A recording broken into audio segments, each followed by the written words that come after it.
Internet outages, water lockoffs, sewage overflowing into communities. Residents of St. Catherine say enough is enough, and they took those concerns straight to the Office of Utilities Regulation.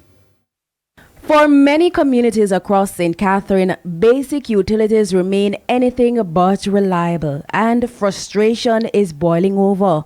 From unstable internet service to frequent and prolonged water lockoffs and sewage overflows. Another sore point is the absence of a full Jamaica Public Service JPS office in Portmore, a city with a growing population. According to the O.U.R, St. Catherine represents the second highest number of utility complaints received by the entity. It says between January and September 2025, it received 483 complaints. Most were lodged against the National Water Commission (NWC), followed by JPS and then Flow, with billing issues topping the list.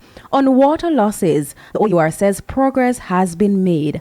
As of November 2025, estimated non-revenue water losses stood at just over 12,000 cubic meters per day, a 54% reduction. The system average supply interruption frequency for St. Catherine is below 10%, with Portmore recording even fewer interruptions, averaging about 7% over the last 6 years. On this basis, the frequency of supply interruptions is considered, the engineers tell me, reasonable. Still, residents say the lived experience tells a different story. My concerns would be our low water pressure that we constantly have to bear. Another major concern is access to JPS services. Only 5 JPS offices now operate island-wide, though a face-to-face service hub has since opened in Portmore. A recent survey by the O.U.R shows 77% of JPS customers living in parishes without offices want them reopened, citing cost, convenience, and access. While the O.U.R cannot mandate that the JPS restore these offices, we're mindful that avenues must be available to their varied customers to access their services, and we will continue to engage with JPS on this matter. Residents attending the focus session wasted no time voicing their frustrations. We join with the other communities that oftentimes experience poor internet issues. So St. Catherine is one of the parishes that has the highest instance of vandalism.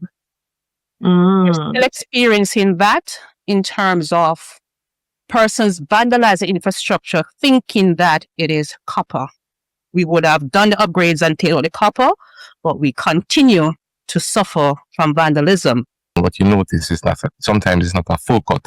It's just a slice through the cable to determine if it is fiber or copper. And then once it's determined it's not copper, they move on. But that slice, that 1 little cut, what it does is that it breaks down infrastructure, the cable, and impacts service. Wow. Number 2 on the list is illegal electrical connections. What it does, it continuously burn our infrastructure.